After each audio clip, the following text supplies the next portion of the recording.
Hey, M0A Nation, Jason here, sitting alongside two very good friends of mine. Joel. Joel was a very early aviation mentor of mine.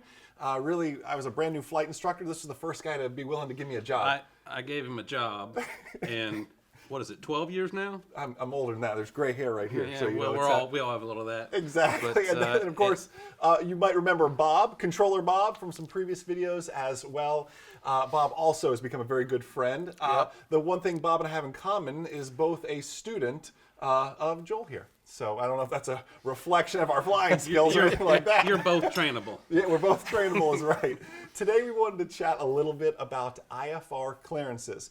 Joel has a ton of experience flying everything from a little Piper Cub up to Cheyennes and Pilatuses and everything else. Bob bringing the controller perspective and a pilot perspective, working on his instrument rating right now. That's right. Always super cool to hear controllers who are going above and beyond to become pilots as well. Let's talk IFR clearances though. Everyone gets so nervous. I'm sitting down there, maybe my engine's running. I write down craft. Help our audience with their IFR clearances. And then Bob, I want to hear your perspective as to what do these different nuances mean from a controller perspective as well. Joel, let you kind of start. All right. Well, when you're looking to get your clearance, you can get your clearance up to 30 minutes prior to departure. In my field, I've always thinking about when the customer can show up. We're scheduled to take off at 3 o'clock, say, and he calls me at 2:30 and says, "Hey, we're delayed." Yeah. Well, a delay is not that bad as long as it's not over an hour, hour and a half. You can still get your clearance, and the air traffic control will hold it for you. Right. So the thing is, what you want to do is get your clearance via on the radio. If you don't want to start the engine or turn the switches on, you do it via handheld. And some of the larger FBOs and larger airports have either a clearance telephone or a clearance radio in the pilot lounge. So I'm sitting on the ground.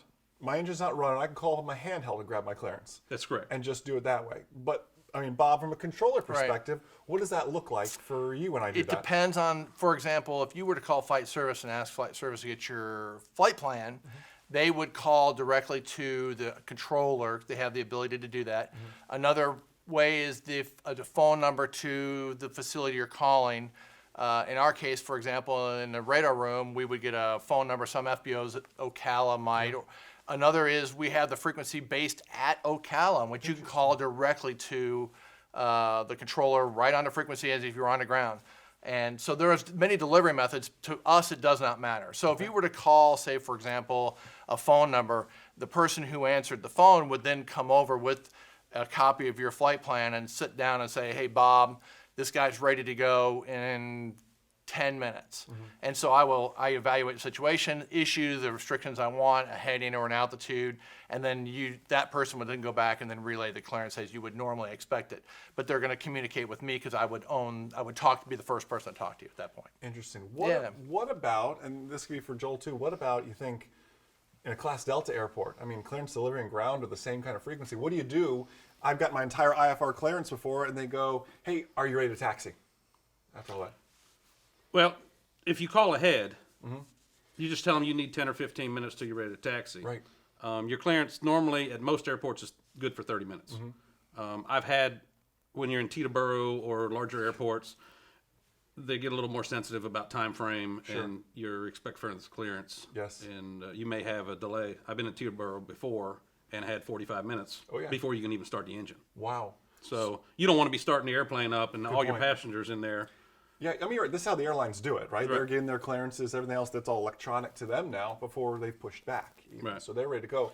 I mean, Bob, from your perspective, though, what is that? Joel has a passenger that's running late now. How long are you going to keep that clearance open? So typically the FAA has when he talks about you get it 30 minutes ahead of time, the computer will spit your information out to the controller 30 minutes in advance. And then once your proposal time, say for example, top of the hour, your flight plan is good for 2 hours. Okay. So if your passenger doesn't show up, for example, or if you've delayed or what have you, you have 2 hours for that flight plan to didn't leave the system. If you ask for your flight plan on the ground through a clearance delivery, and he issues a clearance, he will sit there and hold it for 2 hours after your proposal time. So that's kind of cool, yeah. Okay. Yeah.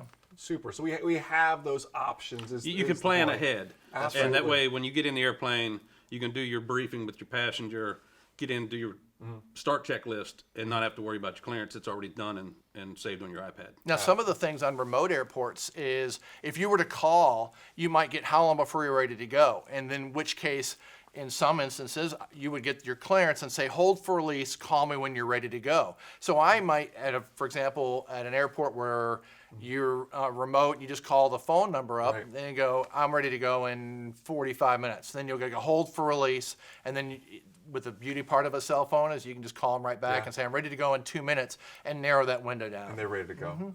That's super. Huge help for sure. Absolutely. So, Super cool stuff. Some yeah. great things to help us with our IFR clearances. I know Bob and Joel will be watching the comments on YouTube, on Facebook as well. So any questions you have for them, please don't hesitate to reach out there as well. Enjoy the rest of your day, and most importantly, remember, the good pilot is always learning. Have a great day, guys. We'll see ya. Take a 2-week free trial of our online ground school and see why Aviation Consumer Magazine named it the top online ground school on the market. The first thing you'll notice is that we never teach to the test. We teach real-world skills that are going to keep you and your loved ones safe when you fly. Now, it's because of this real-world teaching, you'll pass your knowledge test and your check ride with flying colors. With one membership, you get access to all our courses, plus weekly webinars with myself and this outstanding M0A.com team. It's really like an interactive TV show broadcast from our studio, where you get to interact with a team of CFIs. We also offer live support and email support to make sure you succeed. Now, one thing you'll notice is that M0A is like nothing else on the market. It is truly a flight training community geared towards making you a safer, smarter pilot, because a good pilot is always learning. It's much more than a slogan for us. It is truly a mission. So click below and take a 2-week, no strings attached trial of our top-rated private, instrument, commercial, and FOI courses. Once you join our flight training community, I promise you will never want to leave.